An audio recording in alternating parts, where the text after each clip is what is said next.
Bonjour à toutes et à tous, bienvenue sur Nyon Région Télévision. Voici la quotidienne du 10 septembre. Aujourd'hui, on s'intéresse aux élections communales. Du côté du PLR à Gland sont en lice 3 candidats. Tout d'abord les municipales sortantes, Christine Giraud et Jeannette Weber, mais aussi le conseiller communal Martin Hallström, ici au milieu.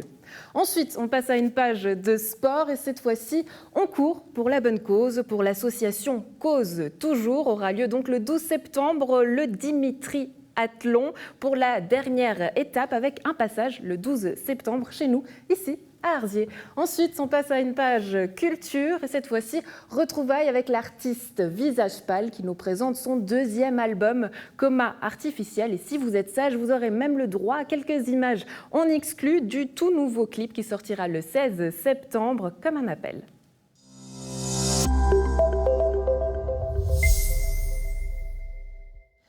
On ouvre une page dédiée aux élections communales de mars 2021. Début juillet, le PLR était le premier des 4 partis du conseil communal de Gland à présenter ses candidats à la municipalité. Sont en lice 2 élus sortantes, Christine Giraud et Jeannette Weber, mais aussi un nouveau prétendant, Martin Hallström. Victor Brunet, bonjour. Bonjour. Vous êtes président du PLR à Gland, vous serez aujourd'hui le porte-parole du groupe. Objectif de ces élections, gagner un des sièges du groupe des gens de Gland. Alors, nous ne visons pas spécifiquement le siège, que ce soit d'un parti, d'un élu. Nous, ce qu'on veut, c'est clairement présenter 3 candidats à la fois expérimentés et complémentaires entre eux à la population qui, elle, fera le choix, quelque part, de la répartition.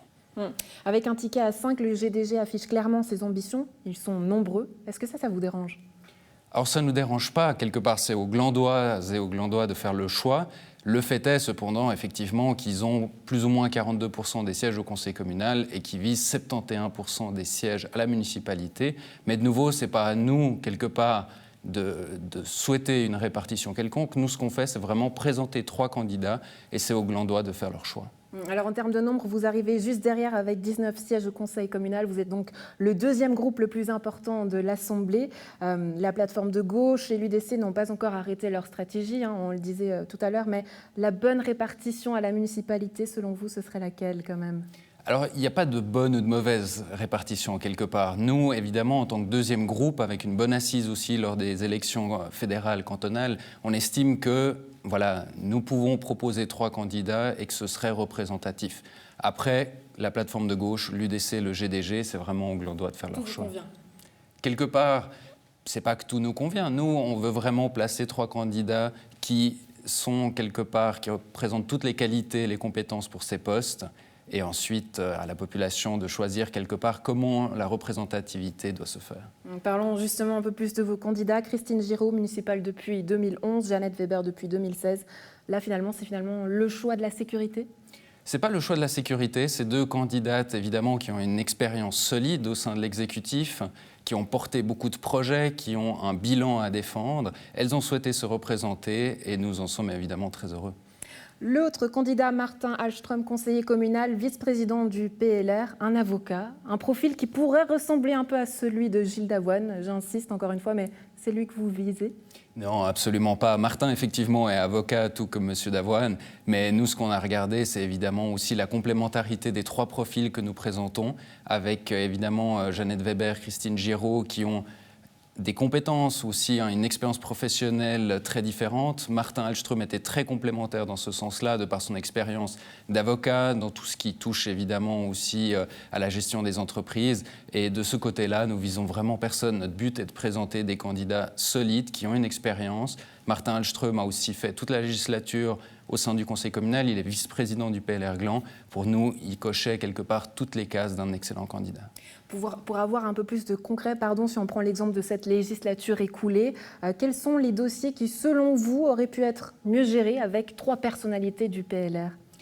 Alors, il n'y a pas de sujet spécifique. Maintenant, c'est sûr que sur la gestion d'une commune dans son ensemble, en tant que PLR, on est particulièrement attentif à la bonne gestion, par exemple, des deniers publics. On est très sensible, évidemment, à l'écoute des quelque part préoccupations de la population. On est très sensible à tout ce qui touche la mobilité. Il y a des sujets comme ça où on pense pouvoir proposer, disons, des visions pas alternatives, mais à l'écoute de la population avec éventuellement parfois des solutions un peu différentes. Est-ce qu'il y aurait justement des sujets avec lesquels vous pourriez justement revenir sur le tapis en étant plus nombreux ?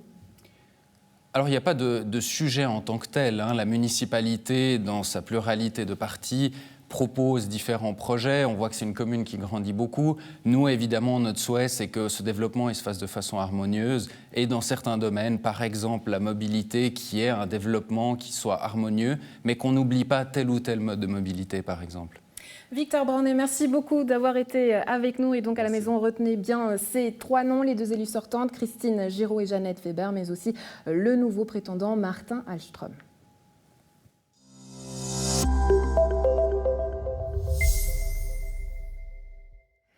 88 km de natation, 4140 km de vélo et 970 km de course à pied. C'est le défi que s'est lancé Dimitri Heger. Bonjour, merci d'être avec nous. Bonjour Andrea, merci pour l'invitation. Avec grand plaisir, tout ça pour l'association Cause Toujours, une association que vous créez en 2018. J'aimerais revenir justement à l'origine. Pourquoi vous créez cette association ? Il y a un peu deux origines en fait. La première, c'était l'idée de découvrir un peu le pays d'une nouvelle façon. À la force des mollets, je me suis dit, ça peut être cool de faire un Ironman dans chaque canton de la Suisse. Puis après, en tant que tel, en fait, ça sert à pas grand-chose, à part à mon petit plaisir. Donc, j'ai voulu joindre à ça une cause un peu plus altruiste. Et j'ai perdu mon papa du cancer. Du coup, ça m'a fait du sens de m'engager là-dedans et de, en fait, finalement collecter un peu des fonds en faveur de la lutte contre le cancer. C'était un sportif ? Vous faisiez du sport ensemble ? Ouais, plus ou moins. Il était plus téléspectateur, mais il était actif aussi un petit peu, puis on a transpiré un peu ensemble aussi. Ouais.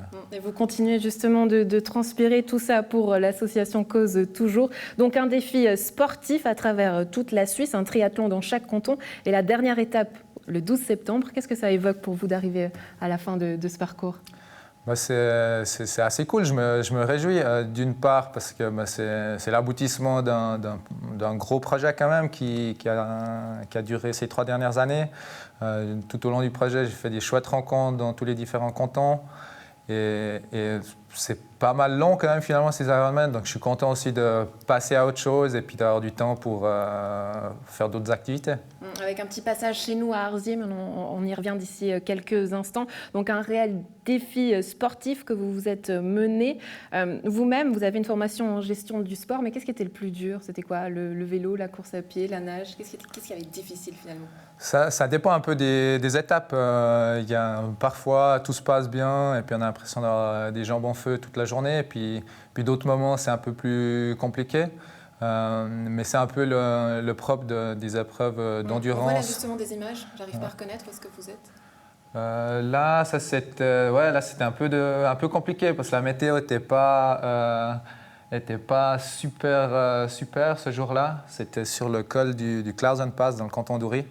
Mais j'ai eu la chance d'avoir des locaux qui sont venus m'encourager et puis qui m'attendaient en haut avec une bouteille de thé chaud. Donc finalement, c'était assez cool. Plus chaud que le lac. Ouais, ça va. Là, c'était dans le canton d'Appenzell, dans un lac de montagne. C'était assez cool de nager là-bas.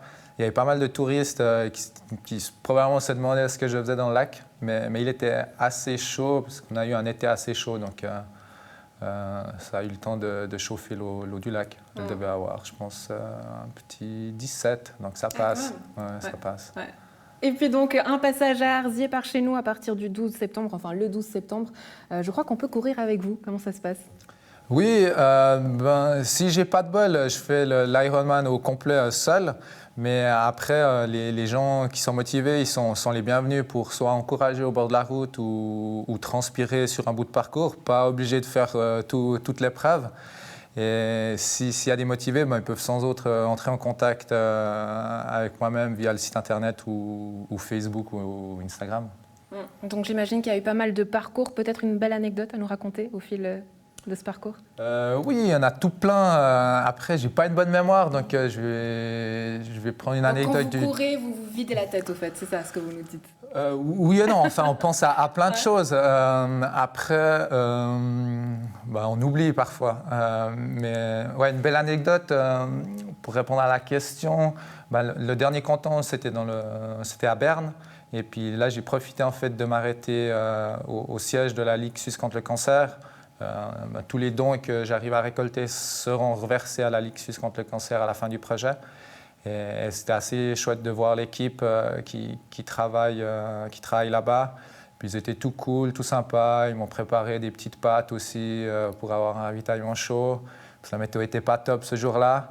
Donc c'était un joli moment à cette halte à Berne. Et pour terminer la boucle, cause toujours, c'est-à-dire vas-y, cause toujours, moi je cours. Ouais, quand on a créé l'association, il a fallu trouver un nom. On a un peu brainstormé un petit moment, puis on s'est dit, cause toujours, ça peut être marrant. Il y a un peu cette ambiguïté, justement, cause toujours, et puis on passe pas à l'action. Et puis il y a le mot cause, donc faire quelque chose pour une bonne cause. Ça vaut ce que ça vaut, mais c'est assez marrant. Et à vous, à la maison, donc, choisir, courir ou alors soutenir l'association, en tout cas, cause toujours. Dimitri Egger, merci beaucoup d'avoir été avec nous. Merci à vous.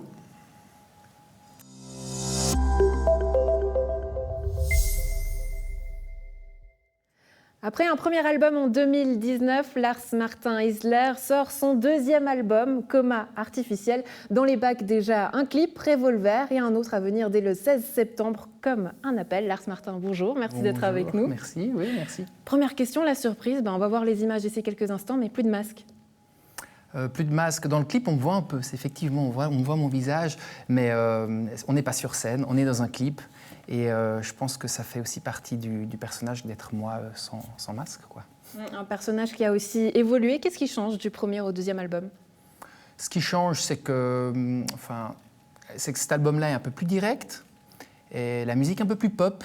La musique, malgré le titre qui peut-être ne le dit pas, la musique est quand même un peu plus entraînante, un peu plus festive que le premier album. Plus joyeux, donc on a retrouvé de la gaieté. Ouais, quand même. Malgré les thèmes de fond qui ne sont pas forcément tous très joyeux sur cet album-là. Mais de manière générale, ouais, c'est un album, c'est une direction un peu moins expérimentale que le premier album. Il y avait quelques titres limite un peu expérimentales sur le premier disque. Et là, on est sur quelque chose de plus pop, un peu plus simple, plus direct, quoi.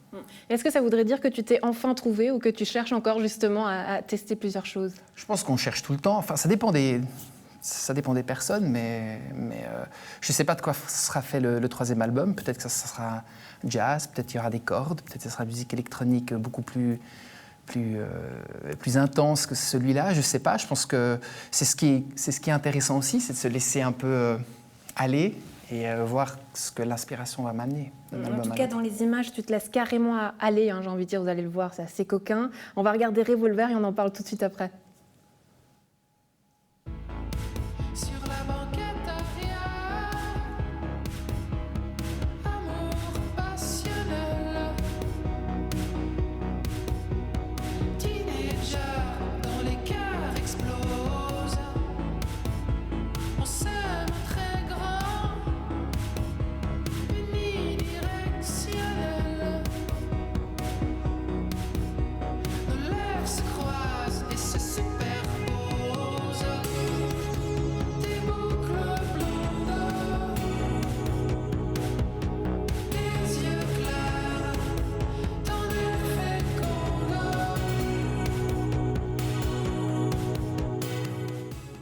Alors c'est chaud quand même, c'est tout un autre univers. C'est chaud, mais c'est beau aussi. Et effectivement, alors l'univers, voilà, chaque morceau a sa propre identité. Ce morceau-là parle clairement d'un coup de foudre, donc qui m'est arrivé, et avec cette notion de perte de repère, d'intensité à tous les niveaux. Lorsque le coup de foudre est très très fort, il peut parfois aussi un peu dérouter et faire un peu peur, quoi. Donc je trouvais que ce clip, je suis content du résultat. C'est Arnaud Hellé, réalisateur suisse, qui vit à Berlin, qui l'a fait. Et je suis plutôt content du résultat. Hein. Donc encore une fois, tu te dévoiles, un hommage à ta femme. Là, pour le coup, ouais, indirectement, ouais.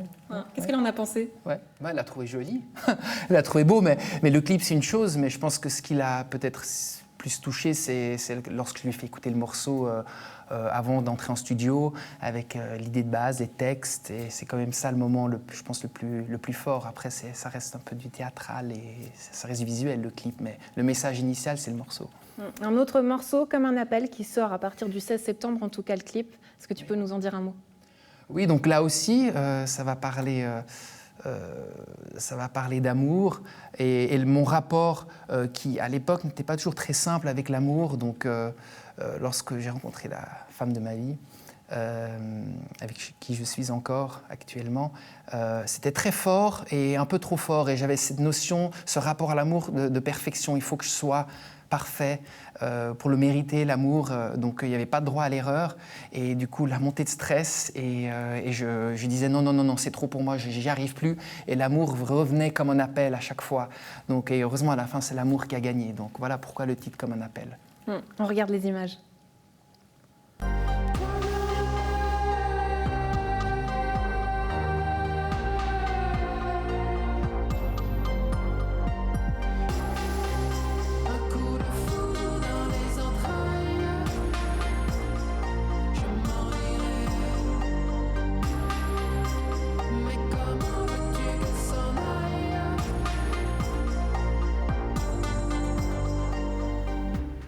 Donc pour conclure, qu'est-ce qu'on peut dire? Tout un parcours qui a été fait, on passe d'un côté plus mortuaire peut-être, un passage introspectif à quelque chose de plus fleur bleue. On ose dire ça ou pas?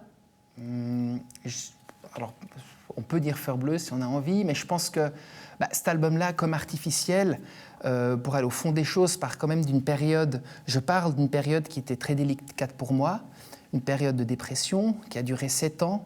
Et d'où le terme et le titre Comme artificiel. Avec du recul, je réalise maintenant, après être sorti de ces dépressions, j'avais l'impression d'être comme dans un coma artificiel où tout s'arrête. Et la chose étonnante, et dans ce genre de période, après la dépression est différente pour chacun, évidemment, mais on pense toujours que tout est complètement noir. Alors le fond des pensées sont souvent très sombres, on ne va pas bien, mais la vie continue autour, il y a des choses qui se passent autour de nous. Et j'ai rencontré ma femme pendant cette période sombre. Donc c'est quand même une période mélangée de contrastes, compliquées et en même temps des choses positives qui peuvent arriver. Et pour finir avec ce titre d'album, donc voilà, le message est aussi que voilà, il y a eu une dépression, elle était là, et je l'ai traversée, maintenant je vais bien, et elle m'a clairement aussi apporté quelque chose, parce que voilà, la dépression, c'est quand le corps parle, lorsque le cerveau ne tient peut-être plus, et il nous oblige de faire face à certaines choses qu'il faut régler pour pouvoir continuer. Et dans mon cas, ça m'a aidé à régler des choses, ça m'a forcé à régler des choses pour aller bien. Un message d'espoir et qui nous fait du bien, surtout en cette période. Lars Martin alias Visage pâle, j'y arrive presque, Comme artificiel, c'est le nouvel album. Merci beaucoup d'avoir été avec nous. Merci beaucoup pour l'invitation. Merci.